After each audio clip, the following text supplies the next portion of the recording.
பழனி பாபா அவர்களின் 28ஆம் ஆண்டு நினைவு தினத்தை முன்னிட்டு தமிழக பழனி பாபா கழகம் சார்பில் நினைவு தின பொதுக்கூட்டம் சென்னை புளியந்தோப்பில் அதன் தலைவர் யூனுஸ் கான் தலைமையில் நடைபெற்றது. இந்த நினைவு தின பொதுக்கூட்டத்தில் இந்திய குடியரசுக் கட்சி தமிழ்நாடு தலைவர் வழக்கறிஞர் வ. பிரபு அவர்கள் கலந்து கொண்டு சிறப்புரையாற்றினார். 28ஆம் ஆண்டு நினைவேந்தல் நிகழ்வை மிகவும் விமர்சையான முறையில் சீரும் சிறப்புமாக இதனை நடாத்தி கொண்டிருக்கக்கூடிய பழனி பாபா தமிழக பழனி பாபா கழகத்தினுடைய தலைவர் போற்றுதலுக்குரிய அன்பிற்குரிய சகோதரர் யூனுஸ் கான் அவர்களை, இந்த நிகழ்வை முன்னின்று வரவேற்புரை நல்கியிருக்கக்கூடிய புளியந்தோப்பு ஷரீப் அவர்களை, இந்த நிகழ்வில் கலந்து கொண்டு இறுதியாக வீர வீச்சு உரை ஆற்றிருக்கின்ற போற்றுதலுக்கும் மரியாதைக்கும் உரிய எங்கள் அண்ணன் விடுதலை சிறுத்தைகள் கட்சியினுடைய தலைவர் அண்ணன் திருமாவளவன் அவர்களை, இந்த நிகழ்வில் என்னுடன் வந்து இந்த நிகழ்வை சிறப்பித்துக் கொண்டிருக்கக்கூடிய நாம் சார்ந்திருக்கக்கூடிய இந்திய குடியரசுக் கட்சி தமிழக பிரிவினுடைய வட சென்னை மாவட்ட தலைவர் ராஜா அவர்களை, செயலாளர் தம்பி ரகு அவர்களை, மைய சென்னை மாவட்ட தலைவர் நாகலிங்கம் அவர்களை, மைய சென்னை மாவட்ட செயலாளர் தொட்டி கே வெங்கடேசன் அவர்களை, சகோதரர் சென்னை மாநகராட்சி பிரிவினுடைய செயலாளர் ராஜேந்திரன் அவர்களை, வழக்கறிஞர் பிரிவு செயலாளர் கோபி சந்தர் அவர்களை, ஊடக பிரிவு செயலாளர் அன்பிற்கினிய சகோதரர் அவர்களை, இங்கு விருந்தினர்களாக குழுமி இருக்கக்கூடிய எனது தொப்புள் வழி உறவுகளை, உங்கள் அத்தனை பேருக்கும் நான் சார்ந்திருக்கும் இந்திய குடியரசுக் கட்சி தமிழக பிரிவின் சார்பில் நெஞ்சார்ந்த வாழ்த்துக்களையும் நன்றியையும் தெரிவித்துக் கொள்ள கடமைப்பட்டிருக்கின்றேன்.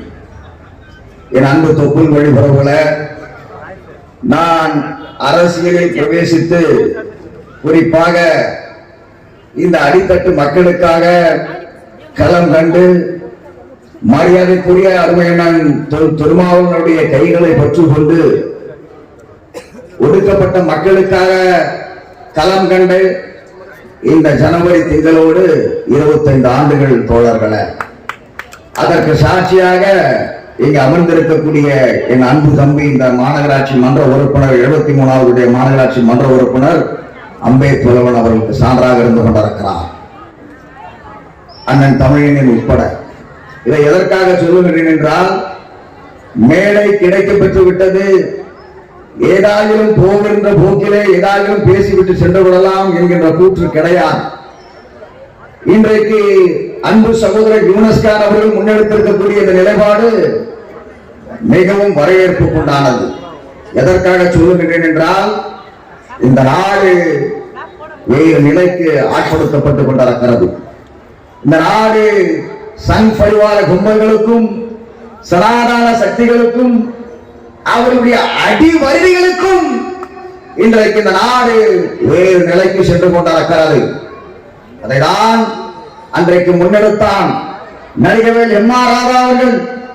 என்னடா ஊரு இது, பிச்சைக்காரனுக்கெல்லாம் பேரு சீமானன்னு சொன்னான். பிச்சைக்காரனுக்கெல்லாம் பேரு சீமானன்னு சொன்னான். அதனுடைய நிலைப்பாடுதான் இன்றைக்கு தமிழகத்தில் கோமான்களும் சீமான்களும் இன்றைக்கு சங்க பரிவார்களுக்கு இன்றைக்கு அடி வருடிகளாக சென்று கொண்டிருக்கிறார்கள். தோழர்களை, சிந்தித்து பாருங்கள். இது ஏதோ யூனுஸ் கான் அவர்கள் தன்னை வளப்படுத்திக் கொள்ள வேண்டும், தன்னுடைய குடும்பத்தை மேன்மைப்படுத்திக் கொள்ள வேண்டும், அல்லது அந்த அமைப்புக்கான தேவைகளை பூர்த்தி செய்து கொள்ள வேண்டும் என்பதற்கான கூட்டம் கிடையாது. இந்த கூட்டம் தோழர்களை, அனைவரையும் ஒரு குடையின் கீழ் அணிதிரட்ட வேண்டிய தேவை இருக்கிறது. ஒற்றுமை என்பது தற்காலிகமானது, தேவை முடிந்த பின்பு அத்துப்போகும். ஆனால் ஒருமைப்பாடுதான் இந்த தருணத்தில் தேவை. இந்த நாட்டிற்கான தேவையே ஒருமைப்பாடுதான் தோழர்களே. ஏனென்று சொன்னால், அன்றைக்கு ஆங்கில ஏகாதிபத்தியத்தை எதிர்த்து களமாடிய பொழுது 30 கோடி மக்கள் இருந்தார்கள். அதை நான் பாரதி பாடினான். 30 கோடி முகமுடையால் என்கின்ற அந்த நிலையை முன்னெடுத்தான். 30 கோடி பேருமா வீதிக்கு வந்து களமாடினார்கள் என்றால் கிடையாது. வெறுமனே சொற்ப அளவிலே சில லட்சியங்களை கொண்ட லட்சியவாதிகள், சில லட்சியங்களில் இருக்கக்கூடிய அந்த இளைஞர்களும் மக்களும் பெண்டிருந்தால் களத்திற்கு வந்து வீதிக்கு வந்து களமாடினார்கள். அதனுடைய விளைவுதான் சுதந்திரம். அந்த சுதந்திர காற்றை நாம் சுவாசிக்கின்றோம். இதுதான் யதார்த்த உண்மை தோழர்களே. இதை யாரும் மறுதளிக்க முடியாது. எம்மை எல்லாம் மனிதர்களாக தலைமுறை செய்த மகத்தான தலைவர் புரட்சியாளர் அம்பேத்கர் அவர்கள் சொல்லுவார், a small aim is a crime, create big ambition. நீ ஒரு சிறிய இலக்கை நிர்ணயிப்பாய், ஆனால் அது குற்றம் என்று சொல்லுகின்றார். ஆகவே உன்னுடைய இலக்காகப்பட்டது வானத்திற்கும் வையகத்திற்கும் வைக்கின்ற பொழுது குறைந்த விழுக்காடு தெரு விளக்கின் ஓரத்திற்கு உன்னுடைய புகழ் ஓங்கி நிற்கும். இல்லை என்று சொன்னால் குப்பை மேட்டுக்கு நிகராக நீ தள்ளப்படுவாய். இதைதான் புரட்சியாளர் அம்பேத்கர் அவர்கள் சொன்னார், small aim is a crime, great big ambition. இதைதான் பழனி பாபா முன்னெடுத்தார். தோழர்களே, இன்றைக்கு பேசிக் கொண்டிருக்கின்றோமே சமூக நீதி, சோசியல் ஜஸ்டிஸ். இன்றைக்கு இஸ்லாமிய பெருங்குடி மக்கள், குறிப்பாக எம் இனத்து தொப்புள் வழி உறவுகள் பெண்டீர்கள், அலைகடல்ல பெண்டிருக்கிறீர்கள். எம் இனத்து சொந்தங்கள் இளைஞர்கள் பட்டாலும் தைரியமாக நீதிக்கு வந்து களமாடுவதற்கு யார் உரம் போட்டது? அதற்கான வித்தே பழனி பாபா தான். தோழர்களே, மறுதளிக்க முடியாத உண்மை. இந்த இஸ்லாமிய சமூகத்திற்கு ஒரு வீரத்தை, ஒரு தீரமிகுந்த வீரத்தை, ஒரு அர்ப்பணிப்பான வீரத்தை இந்த சமூகத்திற்கு கொடுத்த மிகப்பெரிய குறையே பழனி பாபா தான். அதைதான் என் அன்பு சகோதரர் கூட சொன்னார். எம்ஜிஆரை எதிர்த்து, எம்ஜிஆர் என்பது ஒரு நிலைநிறுத்துவதற்காக களம் காணக்கூடிய நாம் எந்த நிலையிலும் எந்த கொம்பனுக்கும் அச்சப்பட தேவை கிடையாது. எந்த கொம்பனாலும் ஆட்சி அசைத்து பார்த்து விட முடியாது. இந்த இருவர் சமூகம் ஒருங்கிணைக்கப்படுமையானால் நிச்சயமாக ஆட்சியிலே பங்கு கிடையாது. தோழர்களே, ஆட்சியை மாற்ற முடியும். இதுதான் யதார்த்தமான உண்மை. சொல்லுவதற்கு கூட அஞ்சு கொண்டிருக்கின்றோம். ஏன்? இதற்கு என்ன ஆகிவிட போகிறது? என் அன்பு சொந்தமே, தயவு கூர்ந்து கூட பொற்பாதங்களை தொட்டு கேட்டுக் கொள்கின்றேன். இன்றைக்கு தமிழகம் மிக தெளிவான ஒரு கீழ்நிலைக்கு சென்று கொண்டிருக்கிறது. இன்றைக்கு சமத்துவம் பேசக்கூடியவர்கள், குறிப்பாக இன்றைக்கு அம்பேத்கரியத்தை எதிர்க்க திராணியற்றவர்கள் இன்றைக்கு பெரியாரியத்தை எதிர்த்து முன்வந்து கொண்டிருக்கிறார்கள். பெரியாரை வழியில் வந்து கொண்டு பின்பு அம்பேத்கரை கொள்வதற்கான முயற்சி தொடரல. இதுதான் யதார்த்தமான உண்மை. சங்க பரிவார்கள் என்ன செய்து கொண்டிருக்கிறார்கள்? நேரடியாக அம்பேத்கரியத்தையோ அம்பேத்கரிய கொள்கைகளோ எதிர்க்க முடியவில்லை. அதற்கான சாத்தியக்கூறுகள் கிடையாது. ஆகவேதான் இவர்களை பிரித்தாளலாம். ஒரு நாணயத்தின் இரு பக்கங்களாக இருக்கக்கூடிய புரட்சியாளர் அம்பேத்கர் தலை என்றால் பூ தந்தை பெரியார், தந்தை பெரியார் பூ என்றால் தலை புரட்சியாளர் அம்பேத்கர் அவர்கள். ஆகவே இவர்களை பிரித்தாளுவோம். பிரித்தாண்டால் ஒவ்வொரு கல்லாக நாம் நகர்த்தி இந்த சமூகத்தை கவலைகரம் செய்யலாம் என்கிற நிலையில மனப்பால் குறித்து கொண்டிருக்கிறார்கள். தோழர்களே, இது நிச்சயமாக முடியாது.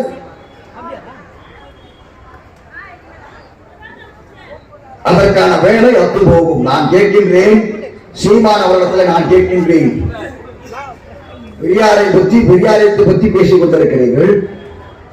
நீங்கள் இன்றைக்கு உங்களுக்கு வக்காலத்து வாங்கக்கூடிய எச் ராஜாவோ அல்லது குருமூர்த்தியோ எதற்காக வழிந்து கொண்டு வந்து கொண்டிருக்கிறார்கள்? நீங்கள் தான் விடுதலை புலிகளுடைய ஆதரவாளர் ஆயிற்று. விடுதலை புலிகளை பற்றி நீங்கள் இன்றைக்கு இந்தியா முழுவதும் பேசக்கூடிய நிலையில நீங்கள் இருந்து கொண்டிருக்கிறீர்கள்.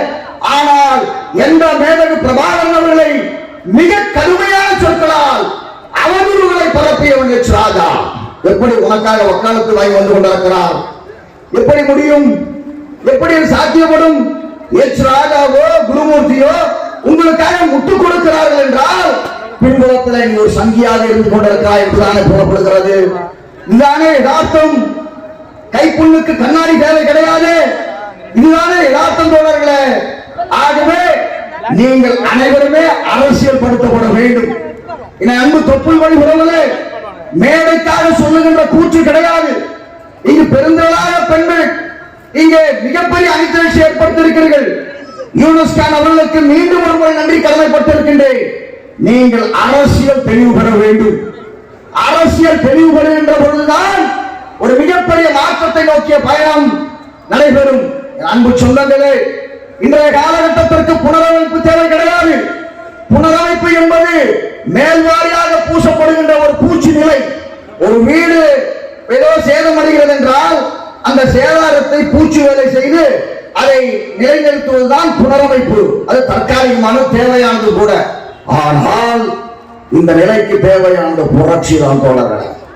எம்மான் புரட்சியாளர் அம்பேத்கருடைய கொள்கையை தாங்கி பிடித்து எந்த விதத்திலும் நாம் சமரசம் செய்து கொள்ளாமல் களம் காணுவதையானால் நிச்சயமாக சங்க பரிவார்களுக்கும் சாதாரண சக்திகளுக்கும் தமிழகத்தில் மட்டும் கிடையாது தோழர்களே, இந்திய துணைக்கண்டத்திலும் இடம் இருக்காது. புரட்சியாளர் அம்பேத்கர் முன்னெடுத்திருக்கிறார். இந்த நாடு எப்பொழுது இங்கே சனாதன சக்திகளும் சாதியவாத சக்திகளும் அவங்களை கை ஓங்கப்படுகிறதோ இந்த நாடு வேறு நிலைக்கு தள்ளப்படும் என்று மிகப்பெரிய தீர்க்கதரிசி புரட்சியாளர் அம்பேத்கர் அவர்கள் அதை முன்னெடுத்த காரணத்தினால்தான் நான் ஒவ்வொரு மேடையிலும் சொல்லுவதுதான் தோழர்களே, திமிர் கொள்ளுங்கள். திமிர் கொண்டால்தான் நம் மீது திணிக்கப்பட்ட அடிமை தலைகளை தகர்த்தெறிய முடியும். ஒவ்வொரு மனிதனும் திமிர் கொள்ள வேண்டும். அந்த திமிர் ஆணவ திமிர் கிடையாது. இந்த திமிர் அடிமை திமிர் கிடையாது. இந்த திமிர் மற்றவர்களை அடிமைப்படுத்துகின்ற திமிர் கிடையாது. இந்த திமிர் அறிவு திமிர். இந்த திமிர் தான் புரட்சியாளர் அம்பேத்கர் இருந்தது. இந்த திமிர் தான் பழனி பாபாவிடத்தில் இருந்தது. இந்த திமிரை கொண்ட காரணத்தினால்தான், அறிவை உணர்ந்த காரணத்தினால்தான், ஒரு பகுத்தறிவாளனாக பண்பாளனாக இருந்த காரணத்தினால்தான் பழனி பாபா அவர்களால் இந்த மிகப்பெரிய சமூகத்தை வென்றெடுக்க முடிந்தது. என் அன்பு சொந்தங்களே, மீண்டும் மீண்டும் நான் சொல்ல கடமைப்படுவது, உமர் முக்தாரை பற்றி உங்களுக்கு தெரியும். உமர் முக்தார் லிபியன் ஃபெடரேஷன் லிபியாவுடைய லிபரேஷனுக்காக பாடுபட்ட ஒரு மகத்தான ஒரு போராளி உமர் முக்தார். இத்தாலிய பேரரசு அங்கே லிபியாவை கபலீகரம் செய்கின்ற பொழுது அதை எதிர்த்து களம் கண்டவர் உமர் முக்தார். உமர் முக்தார் அடிப்படையில ஒரு வாத்தியார். இன்றைக்கு சொல்லுகின்ற வாத்தி கிடையாது. நம்முடைய இளைஞர்கள் சொல்லுகின்றார்களே பணம் காட்டுகின்ற வாத்தி கிடையாது. உண்மையான வாத்தியார் Umar Mukhtar and also is a qualified imam. அப்பேற்பட்ட உமர் முக்தார் தூக்கிலிடுகின்ற என்ன சொல்லுகின்றார் தெரியுமா தோழர்களே? நான் இதை பற்றி கிஞ்சிற்றும் கவலைப்படவில்லை. ஆதிக்க சக்திகளுக்கும் அரச பயங்கரவாதத்திற்கும் நான் ஒருபொழுதும் அடிபணிய மாட்டேன். என்னை தூக்கிலிடட்டும். அவன் தூக்கிலிடுகின்ற பொழுது the time which is sparing to hang me, அந்த சில வினாடி அவ்வளவுதான் ஆகுமே தவிர, ஆனால் நான் தூக்கிலிடப்பட்ட பின்பு நான் வாழக்கூடிய காலமாகப்பட்டது மக்களுடைய நெஞ்சங்களில் the next generation என்று உமர் முக்தார் சொல்லுகின்றார். தூக்கை முத்தமிடுகின்ற பொழுது உமர் முக்தாருடைய ஒரு மிகப்பெரிய போர் பிரகடனமே தான். அதுதான் இன்றைக்கு உமர் முக்தார் வாழ்ந்து கொண்டிருக்கிறார். அந்த அளவில் தான் பழனி பாபாவும் இன்றைக்கு மக்களிடத்தில் நீக்க இடம் பெற்றிருக்கிறார். தோழர்களே, புளியந்தோப்பு பகுதிக்கும் பழனி பாபாவுக்கும் மிகப்பெரிய நெருக்கம் இருக்கிறது. எல்லோரும் நினைப்பார்கள் பழனி பாபாவும் தமிழகம் தெரிவிக்கல, எங்கேதான் சென்றாலும் கூட இந்த புளியந்தோப்பு பகுதிக்கு மிகப்பெரிய அளவில் நெருக்கம் பாராட்டக்கூடியவர் தான் பழனி பாபா அவர்கள். எளிதாக காட்சி அளிக்கக்கூடியவர். மிக அழகாக சொல்ல வேண்டும் என்று சொன்னால், ஒரு துப்பறிவாளர் இந்த சமூகத்தில் புறையோடு கிடக்கின்ற அநீதிகளை கண்டறிந்து தெளிவு பெற்று துப்பறிந்து அதை எப்படி களைய வேண்டுமோ அதற்கான நிலையை முன்னெடுத்தவர் தான் பழனி பாபா. என் அன்பு சொந்தங்களே, எங்க குழுமி இருக்கக்கூடிய எனது தொப்புள் வழி உறவுகளே, உங்களை மீண்டும் மீண்டும் மன்றாடி கேட்டுக் கொள்கின்றேன். இந்த நாடு ஒரு மிகப்பெரிய இக்கட்டான சூழலுக்கு சென்று கொண்டிருக்கிறது. அதற்கான தீர்வு என்ன? If there is a question, there should be an answer, there should be a solution. அந்த சொல்யூஷன் தான் தோழர்களே, இந்துத்துவா, இந்து தர்மா, இந்து ராஷ்டிரா என்கின்ற நிலையை இந்த நாடு சென்று கொண்டிருக்கிறது. அதை எதிர்க்க வேண்டும். குறைந்த விழுக்காடை தடுக்க வேண்டும், அல்லது குறைந்த விழுக்காடை முட்டு கொடுத்ததை நிறுத்த வேண்டும் என்றால் அதற்கு நேர் எதிராக இருக்கக்கூடிய கோட்பாடை தான் முன்னெடுக்க வேண்டும். இந்துத்துவாவுக்கும் இந்து தர்மத்திற்கும் சனாதானிகளுக்கும் நேரெதிரான கோட்பாடு ஒரே ஒன்றுதான், அம்பேத்கர் என்றவர்களே. அம்பேத்கரை மட்டும்தான் சனாதன சக்திகளையும் சங்பரிவார் கும்பல்களையும் தகர்த்தெறிய முடியும். நான் கேட்கின்றேன், காஷ்மீர் முதல் கன்னியாகுமரி வரையில நீங்கள் அம்பேத்கர் என்கின்ற சொல்லை தாங்கக்கூடிய ஒரு வில்லேஜ், ஒரு கிராமம், ஒரு சேரி தெரு, காஷ்மீர் முதல் கன்னியாகுமரி வரை அம்பேத்கர் என்கின்ற ஒரு பேரில் இல்லாத இடத்தை காட்ட முடியுமா? இதை எதற்காக சொல்லுகின்றீர்கள் என்றால், அந்த சனாதன சக்திகளை எதிர்க்க வேண்டும் என்றால் ஈக்குவலி குவாலிஃபைட். ஒரு பாக்ஸிங் போர்டு சொல்லணும், அவன் அந்த வெயிட் பார்ப்பான், வெல்டர் வெயிட்டா ஹெவி வெயிட்டா அவன் பேண்டம் வெயிட்டான்னு பார்ப்பான். ஏன்னா அந்த வெயிட்டை பார்த்து தான் போட முடியும். சோ இன்றைக்கு இருக்கக்கூடிய ஒரு மிகப்பெரிய ஆக்டோபஸை போன்று இன்றைக்கு மிகப்பெரிய வீரியத்தோடு சனாதன சக்திகளை நம்மை கவலைகள் செய்து வந்து கொண்டிருக்கிறார். தோழர்களே, நாம் ஆரியத்தை நோக்கி சென்று கொண்டிருக்கின்றோம். ஆரியத்தை விட வீரியமானது ஆரியத்தின் தொங்கு சதைகளாக விளங்கிக் கொண்டிருக்கக்கூடிய சாதி இந்துக்கள். அவர்களை நாம் இனம் கண்டு கொள்ள வேண்டும். அவர்களை இனம் கண்டு கொண்டு அப்புறப்படுத்தினால்தான் நமக்கான மீட்பு கிடைக்கும் தோழர்களே. ஆகவே இந்த நன்னாளில் நான் அன்பு சகோதரர் யூனஸ் கான் அவர்களுக்கு மீண்டும் ஒரு முறை நன்றியை கடமைப்பட்டிருக்கின்றேன். நாம் இனி வரக்கூடிய காலகட்டங்களில் நேரமின்மை காரணமாக எனக்கு அடுத்த தலைவர்கள் பேச இருக்கின்றார்கள். ஆகவே வரக்கூடிய காலகட்டங்களில் யூனஸ் கான் எடுக்கக்கூடிய அனைத்து விதமான கள போராட்டத்திற்கும் இந்திய குடியரசுக் கட்சி தமிழக பிரிவின் சார்பில் நாங்கள் இருப்போம். நிச்சயமாக இந்த களத்தை வென்றெடுப்போம். வெல்க அம்பேத்கரியம், ஓங்குக பழனி பாபா புகழ் என்று சொல்லி வாய்ப்புக்கு நன்றி பாராட்டி விடைபெறுகிறேன். நன்றி, வணக்கம், ஜெய் ஹிந்த்.